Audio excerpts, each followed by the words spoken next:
welcome to Games Night at QI. Let's meet the players and game for a laugh. It's Phil Jupiters. And at the top of his game, Sean Locke.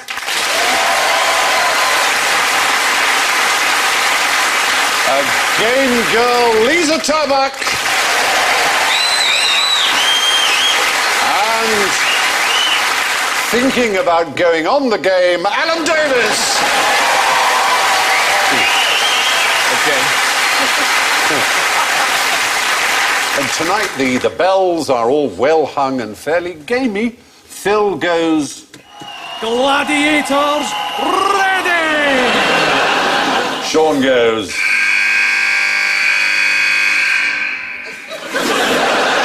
Lisa goes...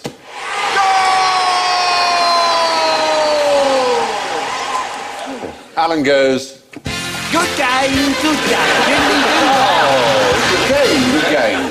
Excellent. Well, let the games then begin. Picture this, Alan. It's a little complicated, but I think we'll get that. Phil and yourself and Sean are in love, and why shouldn't you be, with Lisa? You've noticed? Yes. Now, you're going to have a truel, which is a three-way duel. Right. Now, the problem is, Sean's a really good shot. He hits 90% of the time he hits the target. It's amazing, looking at my eyes. Yeah. Phil hits the target 60% of the time. You, unfortunately, are not a very good shot, and you only 10% of the time. Okay? Right. You get first shot. Well, you only got one. You can shoot one of them. Yeah. They will then each have a shot afterwards. The question is, what would your best strategy be? Shoot myself. Oh, what a pity.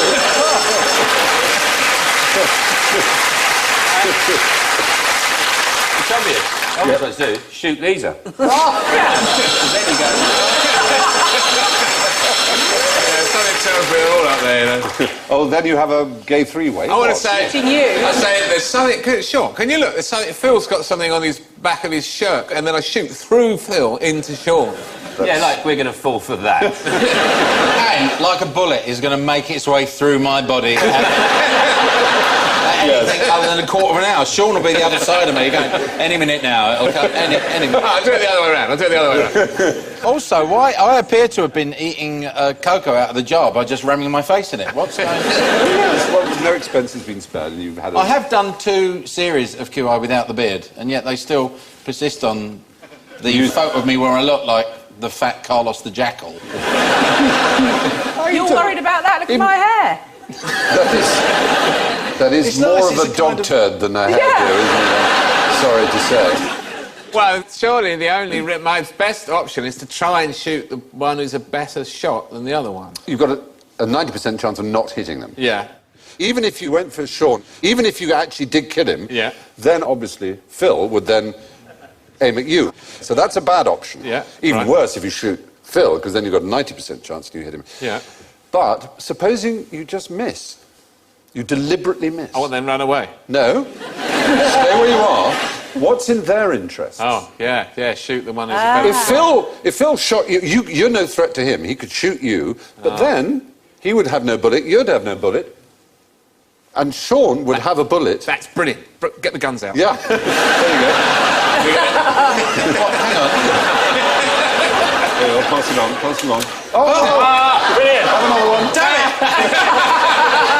Have another one. There you are. They How do. do you load You should these? say, leave it, it's not worth it! There you are. Have you got yours? Oh no, she I actually don't you don't have need one. one. Yeah. Presumably, my gun going off earlier is one reason that Lisa's probably quite lucky I'm going to lose the duel. What we're dealing with here, while you're refolding your ammunition, it's something called game theory. Does that ring a bell with you at all? Game theory? No, we Have you heard didn't of do game that. theory? Game theory? Yeah. No. It was invented by a couple of people, particularly von Neumann and Morgenstern in America, but most famously by a man called Nash. Does that mean anything to you? He won a Nobel Prize and then suffered terribly from the awful effects of being played by Russell Crowe in a film. Gladiator. Not Gladiator, no.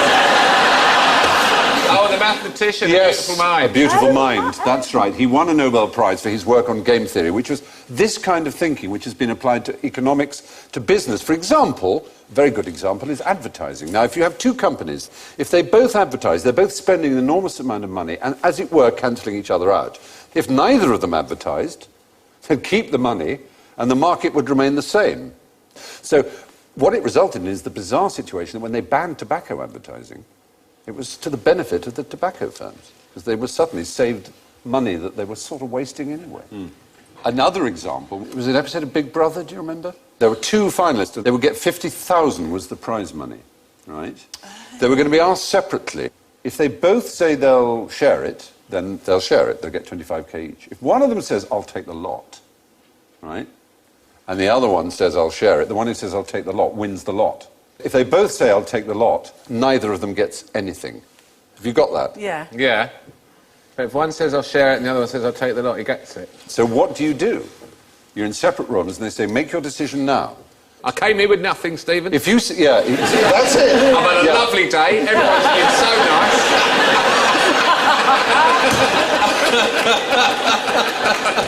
But your best strategy, I mean, the point is to say, I'll share it. Is it? Yeah.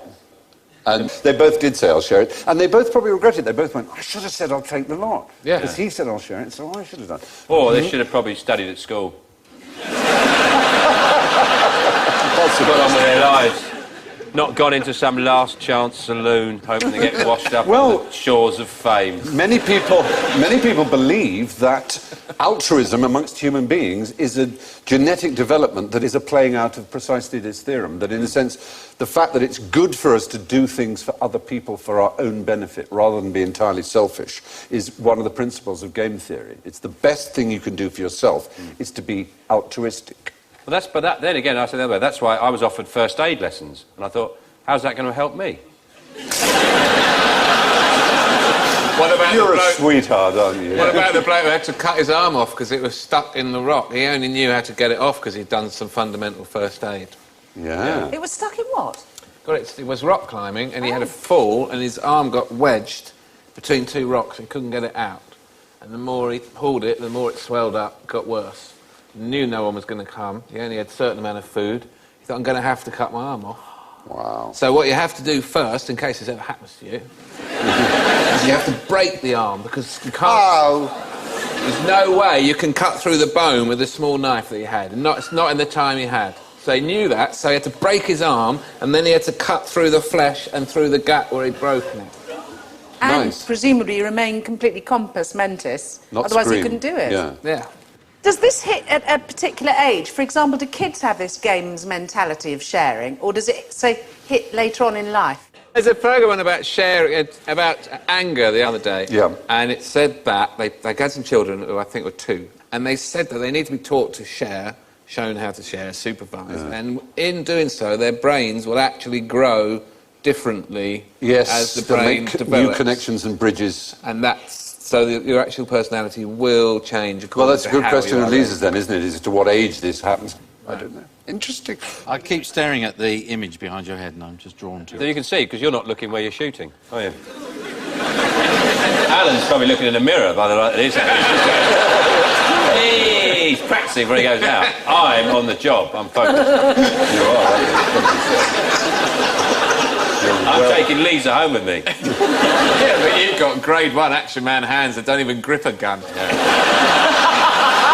I've just shat myself. I'm not going home with you. Now, which popular game traditionally ends with all the players being thrown into a lake of fiery sulphur? Well, I hope it's show jumping. I hate show jumping. Oh, God. I'd have one of those after every jump. Before and after. Yeah. It's not show jumping, though it would certainly liven it up. It sounds biblical. I don't think it's the Well- humans, as it's pieces. Wouldn't it be pieces? Well, I'll tell you that it's a game that went dramatically out of fashion in 1972. Early 72, it was more popular than Monopoly. But by the end of 72, it had almost completely gone out of fashion because of a film. Mousetrap. Mousetrap. No, there is no film of Because of a Mousetrap. film. Is it Drafts? Remember that film? Drafts. The film's true. The truth about Winters, isn't it? drafts. No, Drafts makes you go bald. Don't play drafts. the film is not a game. There's a game in it. There's a game in This it. game is played in it, and it's scary. Oh, is it a séance? Yeah, Ouija it is a boards. séance using a Ouija board. Okay. Right. And what film has there a Ouija board? Exorcist. with The Exorcist yeah. is the right answer. One of Yeah. the truly great films of the 20th century. Is a Ouija board really a game? I don't remember ever seeing Ouija board scenes in a film and at the end going, right, who won? Not dead. Well, the odd thing about Ouija, it was a board, it still belongs to Parker Brothers. Get out! Yeah, Ouija is a proprietary name, it's a trademark. Is it Ouija. we ya? Interesting point. That is some people's theory of the name of it is, yes, two words for yes, we, the French, and ya, the German, but no one's quite sure about where the name came from, except that it's a game that was invented. The board was invented and it was sold and people played it. I mean, it's weird to say that, but they enjoyed the fact that it nearly always works in as much as, you know, people spell out words and they don't quite know how they're doing it. It's clearly not dead people. Yeah. And in fact, it was not originally supposed to be dead people that were... It was supposed to be that you contacted yourselves, a part of yourselves that automatically wrote. It was not about seances. Dead people just joined in. Yeah. This is good. This is the one for us. Even when recently asked, only a third of the people who still use Ouija boards say they do it to contact dead people. And in the First World War, it was used to contact your troops abroad, supposedly. So, hold on. Are some dead people trying to communicate with the living through Monopoly? Yeah. There was a court case in the 90s, I'm sorry to say, in Britain, a murder case, quite an important one, and the jury had to be dismissed because in their hotel overnight they used a Ouija board to try and contact the murdered person and ask what's called. And apparently the murdered person said, the guy in the dock is guilty, convict him. And said, but the judge heard about it and dismissed the jury, quite rightly, you may say. But the awful thing was, if they'd done it in the jury room, the judge couldn't have dismissed them. Because the judge has no right in law to know what goes on in a jury room. The deliberations must be private. Unless he's dead. Yeah. Oh, hang on. Yeah, that's really complicated. Was the guy guilty? Unfortunately, he was retried and found guilty, which sort of is really irritating. So maybe the ghost of the murdered person did get in touch. Where's the competitive element? Suppose you just have a go. Yeah, Who are you trying to contact? Right, it's your turn. yeah, exactly. Or you Or the- contact two dead people and then they box. And then they tell you how it went. Ghost boxing. Ghost boxing. On Sky Sports 2. Live ghost boxing from Auntie Vera's parlour. See people in sheets. Yeah. The headless man, he's already down. It's just going like that. It's trying to punch you. Do you know there's an Elvis... Here we go. Go on. Hit me. Hit me.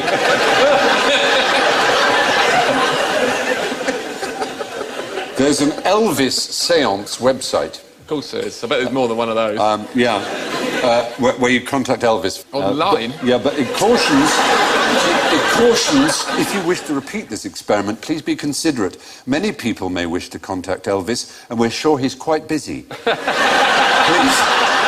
treat this information... For eternity. Yes, please treat this information the same as you would if he were alive and you had his email address, with respect. It's a terrifying thought, isn't it? A sort of posthumous Twitter and things like that. That would be hell, I have to say. You just thought of that. Yeah. You're in it up to your neck. Oh, God. Horrifying. But the reference in the Bible to the fiery lake or whatever is from Revelations, where it does say those who practice the magic arts will be cast into burning sulphur. So, How about balloon animals? ooh, the punishment for people who do balloon animals is not specified in Revelation. You're off. I think it's loneliness, I the think punishment for them. Yeah. I think it's long nights, sitting alone. Actually, if we had a Ouija board, we would probably contact me at a few gigs I did in the middle of You've never died on stage. the Royal Albert Hall. Oh, my God. When Roger Daltrey's carrying you off going, don't worry, son, don't worry, you know you've died at a gig. Well, you weren't carrying the whole evening, were you, just as a guest? No, I just, they put The Who on. The Who did... Some songs. but like massive hits. And they've just did Won't Get Fooled Again, which finishes, bam, bam, wah, and then someone, ladies and gentlemen, Phil Jupiter. So I really didn't think it through. No, that's not. The first squeak of those balloons. Was I lost them. These acoustics weren't built for this sound. It goes puppy, giraffe, then funny hat, and then that's the closer. Then I make hats for other people in the audience. There you are. It is interesting, of course, that although a lot of people have gone to Ouija's things, they say, well, words are spelled out, of course. It isn't dead people, because dead people are dead, so they can't do that. And if they did want to do anything, it wouldn't be help spelling out words. But if you blindfold people, they still move around and do things, but you turn the board around without them noticing, they just spell out gobbledygook, surprisingly, which I think kind of proves the point, doesn't it? So, yeah, in my youth, games which conjured up the spirits of the dead were a popular gift for children, it's a weird thought. If they didn't like it, they could go to hell, essentially. So during the Second World War, who were the scallywags? Does that ring a bell? The scallywags? Not them, that's just a little suggestion. Lovable urchin types. I'm fairly sure it wasn't the SS. Well, that's the odd thing. It's the SS? No. You mean they were the scallywags? But what I'm saying Cheekiest is, men in the war. despite the cheeky name, we're talking about something really dark and violent. That's why I'm going well. Snipers. Well, no. What was the cutest, cuddliest, sweetest part of the British forces? Probably, if you think of... Virulin. Yes, or Ensign. Dad's Army, for example. The Home Guard, okay. right? But there were plans afoot that if, and probably when, right, that's a man dressed as a woman doing a practice there. If and when the Germans invaded, there would be a guerrilla section of people who were not mainstream I military. almost wish I had invaded. Yeah. That was out. There were people in reserved occupations like... Hands up, pricks. Yeah. Think about that picture. The baby's the best shot. It's a truel. But clergymen and doctors were secretly trained, given money and supply dumps of ammunition and explosives and a gallon of rum in each one. And their job would be, when the Germans came, not only to shoot Germans, but there was a general view that Churchill would be killed or removed and someone like Lord Halifax would go in. And Michael Foote was one of these, scallywags as they were called. They were the secret auxiliary part of Dad's army. And he and George Orwell and J.B. Priestley and others all were trained to assassinate anyone who collaborated with the Nazis. And there would be an underground resistance. And Michael Foote said, I would have killed Lord Halifax. I was quite prepared to, and I would have killed him. So they were pretty violent. It was not an easy, cosy thing. It's a good story, isn't it? It's a terribly clever thing, though, isn't it? Because if somebody did come over and collaborate, anybody who might otherwise have caused trouble or ructions of a different kind would be automatically on the side of good. Yes. If you know what I mean. That's the way... You're exactly right. It's that a group of radicals and left-wingers had an uneasy alliance with the military who trained them against the possibility of anybody who collaborated with Nazis. That is a double-mind Jedi. It is. I think they're... What I'm interested in is how Michael Foote's changed his image over the years.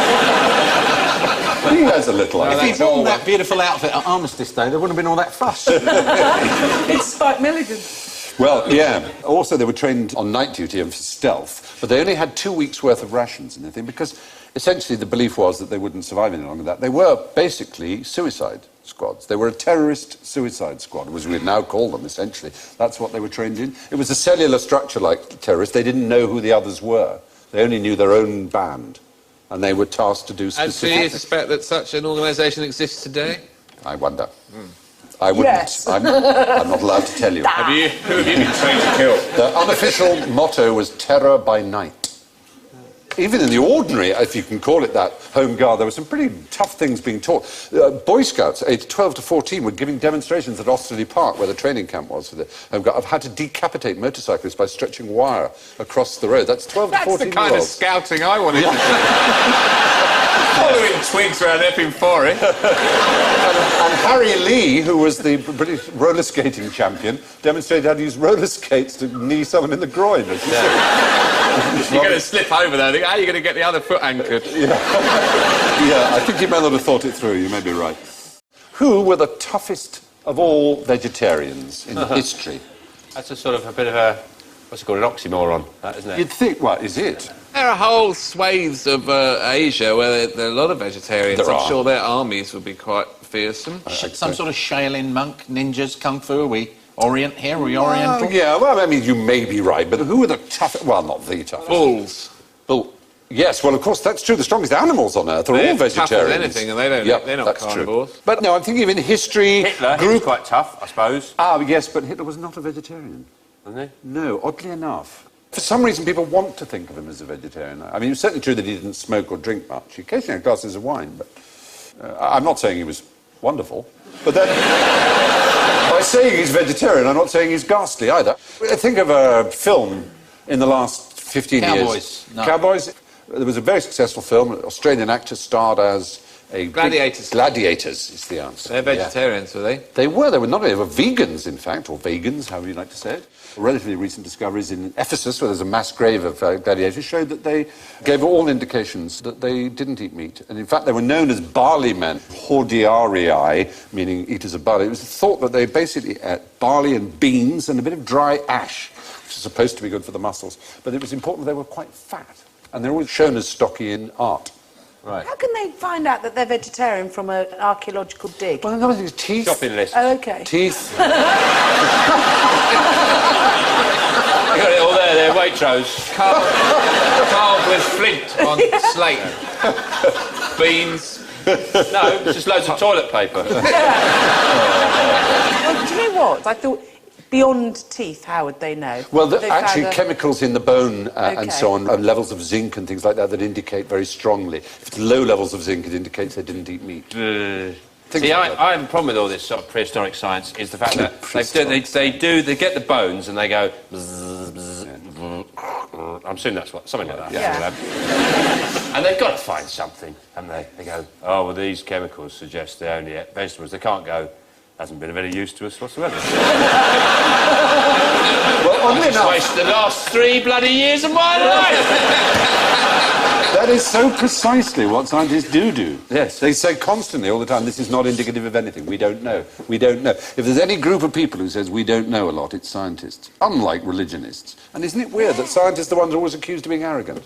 It's so ridiculous. But that we don't know is the default position on science, until you absolutely know it's something. actually, we just don't know. We just don't know. We just don't know. Don't get me started. Yeah.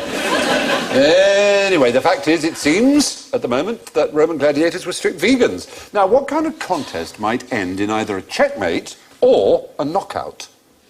Well, by the look of it, choxing. I'm going to give you the points. Is it called choxing? It's not called guys. It's called Chess. chess boxing. Boxing? There is a sport called chess boxing. Yeah, I know. me more. It's weird. Yeah, You play and fight one another at the same time? Will you have a Tonight- move and get up and... Tonight Yeah. at the Empire Pool, Wembley, Henry Cooper meets Gary Kasparov. no, you have to be good at both. It's like a pentathlon or something. What, I You tell you, box around, then you do some chess. yeah, basically, you've got 12 minutes on your chess clock, and you've got 4 minutes of chess, then 3 minutes of boxing, and back again. And between rounds, players have 1 minute to remove or don their gloves, because obviously boxing gloves and chess doesn't work very well. You win by either checkmate or knockout, or failing those by retirement or exceeding the time limit on the board. Do you know who the Ukrainian WBC heavyweight champion is? Vladimir Klitschko. Yes. And his brother is... Klitschko. His brother is Vladimir. Dennis. No, Vitaly is the WC, Oh, no, that was and a guess. Vladimir is IBF. All They're right. brothers, and Vitaly is a PhD and plays chess very well, and his brother is also a chess player. So they could probably play. And Lennox Lewis is a very keen chess player. In fact, when Lennox Lewis played Klitschko, he beat him, in fact, didn't he? They would be the ideal, but it does exist. It took place, firstly, in the Netherlands in 2003. You could do it with other sports, couldn't you, then? Yeah, go on. I don't know. Chugby. Chugby. Chess and rugby. Chess and rugby, chugby, I like it. Darts and swimming. Swarts. Or dimming. Or dimming. Yeah. Underwater darts, would that work? Oh, yes, I like the sound of that. Or darts at swimmers.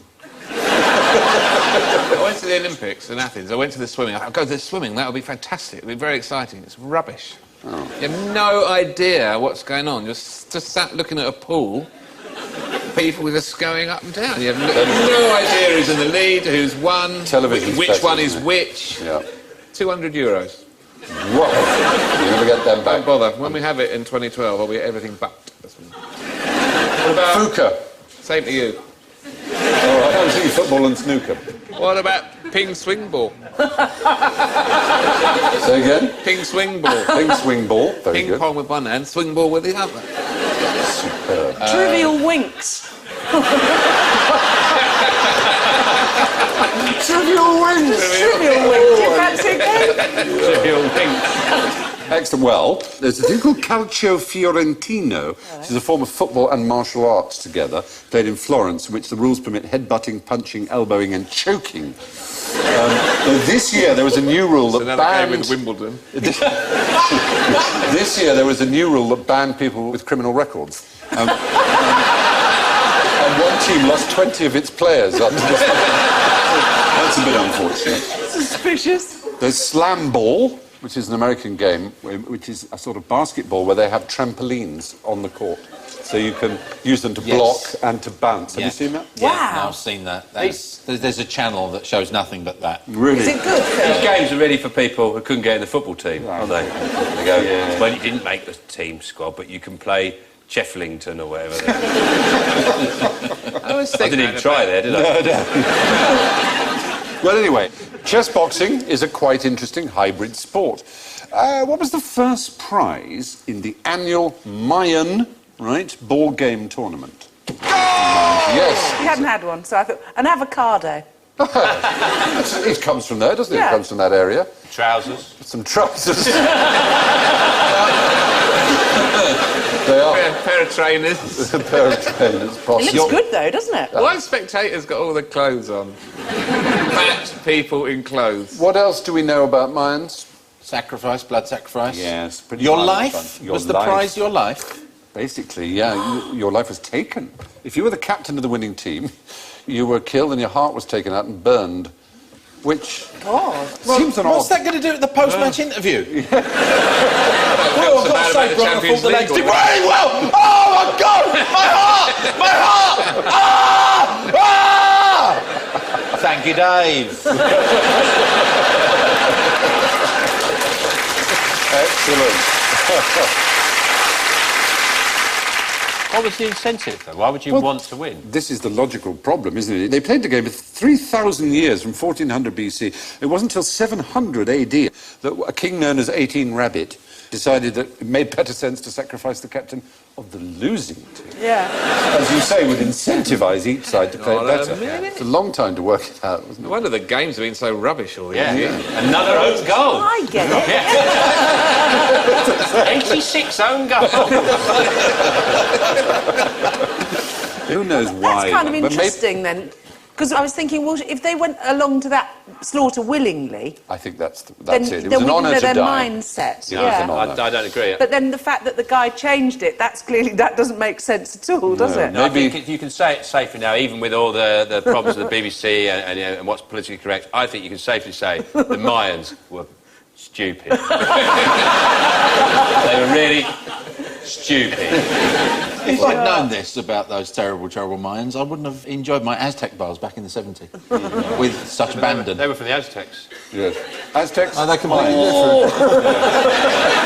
Aztecs is Mexico, Mayans, Belgium. No, Mayans is Peru, isn't it? Well, no, that was the Incas, really. The Mayans did share the same land as the Aztecs. I mean, it was Central America, really, sort of Honduras all the way Oh, through I see, to right. Mexico. So do you want to take that back? Yeah. How do you sing the... No, children. No, that's a complimentary. That's take it back. That's it. Very good. Respect. Lovely. Well done. Well done. Yeah, there you are. Yeah, the winners of the Mayan Championships at the beginning were sacrificed to the sun god until 1 year. The king known as 18 Rabbit decided to change the rules and sacrifice the losers instead. Now, where might you see a boat like this here? Las Vegas. Oh, is Las she's Vegas. good. She Yeah. just What, stopped it's you, 'cause stopped you from saying... That was That really water mean is of too me. clean. Yeah, Much and too clean for the place that we that whole set the bells wall off. isn't rotten and Yeah, that's... Those people in that gondola clearly still have some money left. Because let me tell you, if you go in the gondolas in Venice, kiss goodbye to the rest of the holiday. You're going to be just paid calling on 50 Italian euros. social services. He's just paid €50 for that hand job. Oh, hello. It's more like the Italian guys leaning over and asking her for her room number. Very likely. Now, but there's another reason why that could not possibly be Venice. That's the gondola itself. What's wrong with it? Just too bling. Well, it is too bling, actually, Yeah. But that's because... Have you been to Venice? Have you noticed Yeah. gondolas? Yes. Yeah, really expensive. They're very expensive, yes. They're black. They're all black. It's an ordinance from 1633 onwards. They have to be black, a sumptuary law that says they will be black. They're allowed little bits of ornament and bling, as you can see, and they're allowed a little curly prow and a few other such things, but they must be black. And since we're in Las Vegas, let's go to the casino. We've talked about them a bit, but how can you win money from a casino? Magnets. Counting cards. Prostitution. Card counting, that's right. And they can spot that you're doing it. They have people that watch and know that you're doing it. They do know. And it was a chap who wrote a book, Ben something, no. Nevis. Awfully bad. I interviewed High the as a dude. kite. and- Oh, you and- interviewed and him? he's a maths teacher at a college Yeah. and he gets some It students. was the MIT students, wasn't Yeah, it? yeah, and they went Sort as of an experiment, kind Yeah. of. And he's been banned from Yeah. casinos. It's not against the law, and you're not cheating. Actually, all you're doing is playing the game extremely well. Now what happens is that they have this amazing face recognition technology that all the casinos in the world buy into. If you went into a casino in Phoenix, say, and did some card counting, and they said, excuse me, sir, can you leave? They can't really take your winnings away from you. They just make you leave, unless they're criminals. They try and beat you up if they really dislike you. And you were to go into one in Macau, flew over the next day, they'd spot you as you came in. Their computers would pick you up. The face recognition say he's a card counter, because they As would if have they been... haven't got enough advantages. I know, but that's the thing. They're just there to make money. And how do they spot that you're card counting unless you sit there and go, a 7, 5, a jack, bust. And if you did do that, I wager they'll go, excuse me, sir, could you... I got a picture one! I got a picture one! Well, that's maybe the way you disguise it. Well, of course, what they do is they do it in teams, and they have very clever ways. You're doing that. It's the guy at the other end's counting the cards. The perfect... Yeah. Well, you're right. That was the system that Ben Campbell, the guy you interviewed. Ben Campbell, remember him? Yes. Yes, that's it. That was his system. But oddly enough, they've tried to do it with roulette. How would you do it with roulette? Count the spins. You stop it. Count the ball. Stop it. Stop time. Ah, And then you only can move. Everyone else is frozen in time. yeah. And then you get the ball and put it exactly where you want. Yeah. And then go, everyone back in the room. You've won. Why not just help yourself to all the money in the place while you've stopped time? Because when you eventually you'd have to stop time and bring them back in, and they'd know. They go, something's missing. If you won, they'd go, wow, you've done it again. I know how you win. And I feel my pants are on for exchange. I know how you win. Well, you would, wouldn't you? You'd take all the money and you'd fiddle with people. Sure not! You would! What you've got to watch out is you've just got to watch. You don't play one of the tables where the croupier, once he spins it, goes like this with his hand. Yes, yeah, that's it. They just go, place your bets, and then he goes. Only a few years ago, a group of people won 1.3 million at the Ritz Casino here in London using a laser scanner inside a mobile phone linked to a computer that measured the speed of the roulette ball as the croupier released it. And it would predict approximately where on the wheel the ball would land. And the police were called. Decided that they hadn't broken the law because they hadn't interfered with the spin at all. So they were betting the last seconds. Yeah, The last seconds. last possible, yeah. And that's obviously alerted the suspicion. They must It's jolly have been so clever. excited. Oh, God, that must be fun, mustn't Yeah. it? Yay! Trying to keep cool. Mind you, every time they used a scanner, it went diddle-oo-doo, diddle-oo-doo, diddle-oo-doo. Not now, I'm gambling. It seems that the only honest way to win money from a casino is by playing blackjack extremely well and counting. But if you do that, they'll probably kick you out. Now, I tell you all this, but maybe I'm bluffing. And how would you know if I was bluffing while we're still with gambling games? How do you know when... Because we know your tell. Ah, that's the word, isn't it? A tell is what they're called. What Yes, are yes. tells? When you get the cards, you go, come on, come on! All that, or just blinking a lot. Blinking a lot is... Yeah. Yeah, it's said to be one. Speedboats, fast cars, it's all going to be mine! Yes. Now, if you were quite good at poker, you might then reverse that, mightn't you? And if you've got a really bad hand, do that. Yeah. What's the point? That's the problem. I'll go in anyway, but what's the point? Yeah. Oh, come on. Apparently, poker legend Amarillo Slim once said to someone, if you can tell my poker hand from looking at me, I'll let you shit in this hat. Which seems... Kind. Take it off its name. Why that's a... Oh, Give me hooray, that. now I can shit in a hat. I've always wanted to do that. Well, apparently, that's... Yeah, it's not what you call a prize, is it? No, but it was his way It of... sounded better in a Texan Yeah, drawl. it was his way of saying poker's about. It's That's what actually that not Meatloaf really song's about about. reading faces. The mind read, if you could read people's minds, that would be Yes. good, wouldn't it? If you had a mind reading hat, that would come eventually. Make poker pointless, won't it? Yeah. This game is stupid. Let's wrestle. They can't ruin that. Yeah. Well, great. But now we enter the end game, gentlemen, lady, with your chance to take a wild gamble on a few hands of general ignorance, so fingers on buzzers. What colour is this hound? Blue. Oh, you're good. How did you know that? I'm mad for dogs. Oh, you like dogs, I'm don't you? absolutely Yeah. mad for dogs. What's the name of the breed? It is a miniature. It's a greyhound. Is it really It's a just greyhound, yeah. But the greyhounds are not grey.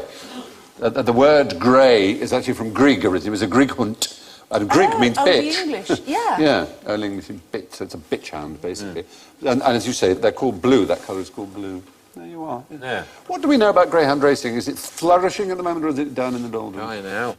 Greyhound Racing UK tell us it's the second most popular spectator sport in the country after football. 2.5 billion wagered every year. I think a lot of the greyhounds, though, they've gone off it. They're more interested in football. And how fast does the hare go round the little... 40 miles an hour. Up to 100. Really? Yeah, how about that? Max speed 70, actually, with greyhounds, isn't it? Between 40 and 70 miles per hour. The dogs themselves? Yeah. Who would win out of a race between a cheetah and a greyhound? I would. Who would win? Cheetah. Cheetah. Well, the cheetah would just have lunch. You wouldn't worry about that. yeah, brilliant. Well, someone did try, actually. A man called Kenneth Ganderdower. And the trouble is the cheetah just wasn't interested. It would just sit down. It wouldn't race. Especially with his little monkey jockey. They're not interested in rabbits, so they'd have to have something that the cheetah would like. They're not going to think that a little bit of rag racing around an electric But circuit funny is you should say that. Yeah. Because I did this documentary about a place in Namibia, and it's a big cat reservation. And they had a baby cheetah that had been found at the roadside and brought to them. So in an effort to try and return it to the wild, they set up a motor with a long bit of cord and pulleys that zigzagged around this field and attached a rag to it. And then this thing would fly around, and this that's cheetah weird. would chase it. And they were trying to get it to keep it, or, its hunting instinct. Oh, well, maybe then they would go round a And we greyhound had to track. feed them horse meat, and they were driving in a pickup, doing about 30 miles an hour, and they're just jogging along next to you at 30. Oh, it's really, extraordinary, isn't it? really Yeah. amazing. Beautiful. And they only eat fresh meat. Leopards will eat rotten, maggot-strewn stuff. They'll take it up a tree and leave it for days. They do, that's... But cheetahs has to be Or Dead steamed, fish. or steamed quite fish. fussy. Yeah. Or steamed fish. Peel all their apples. Well, that was very... And in one, if you haven't got a big curly bit, they won't eat the apple. With an initial when you chuck it over the shoulder. That's the bit they're interested in, that bouncy curly bit. They go, I'll eat the apple, but I want that. They are pretty much that fussy. They are fussy animals, Yeah. indeed. Anyway, greyhounds are not grey, and even the ones that are in fact blue. Now, what should you do with mussels that don't open when you cook them? Ooh, leave them well alone, really. Yeah. Yeah. What should you do with them? Don't eat them. Well, Yeah, that's good advice. no, it isn't. No, it's terrible advice. Clearly, it's Yeah. bad. Thank goodness you didn't say throw them away, though. Then you would have been a forfeit. No, it's odd. This is a woman called Jane Grigson. And she wrote a very fine book on seafood in which she said if they don't open, then they're bad, throw them away. And this was in the early 70s. And by the 90s, 90% of all books said it. In fact, the Australian Seafood Commission say, if anything, it's the reverse is true. That actually one that doesn't open it may be better for you. And certainly one that's open before you start cooking, you should throw away. Yeah. Because that'll be dead. Yeah. I love seafood. I was in Barcelona and I had some clams, and my wife said, "Oh, they don't smell right." And I went, "It'll be fine." Ate it, And I was very ill. It's not a really good story, though. I'll tell you, I was really ill.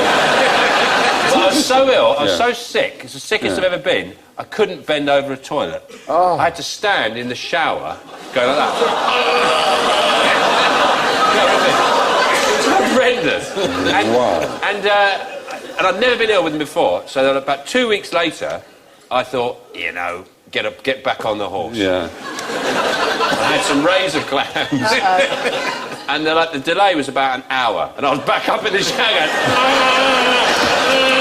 going, wow. And I'm really frightened that I'll have an allergy for life. Oh, that would be. Yeah. It's the most horrendous thing, food poisoning. But the fact that your body just does this mass eject, I think it's great. I don't want to see it, thanks, but I think it's great.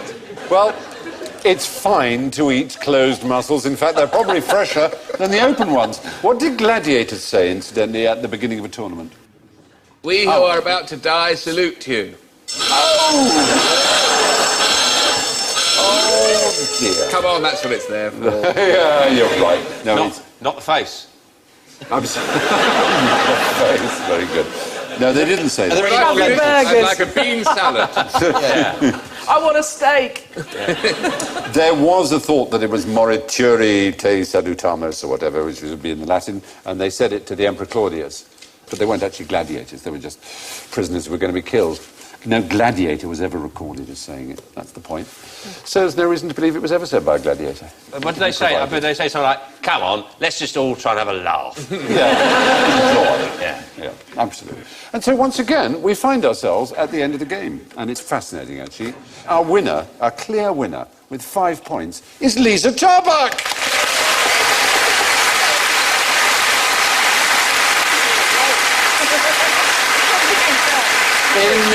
In second place with 2 points, Phil Jupiters.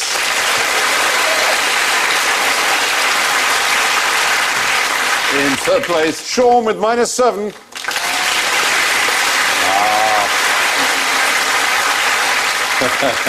But yes, -17, Alan Davis.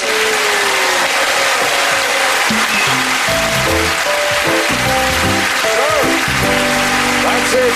Thanks to Phil, Sean, Lisa, Alan and me. And we'll leave you with this self-evident truth from James Hetfield, off of Metallica, who said, it's all fun and games until someone loses an eye. Then it's fun and games that you can't see anymore. Thank you, good night.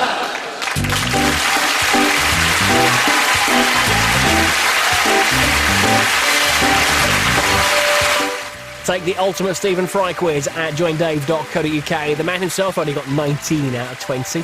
And talking of him, Stephen Fry, tell us, how does your garden grow? You'll find out next, as that's what the QIXL's all about.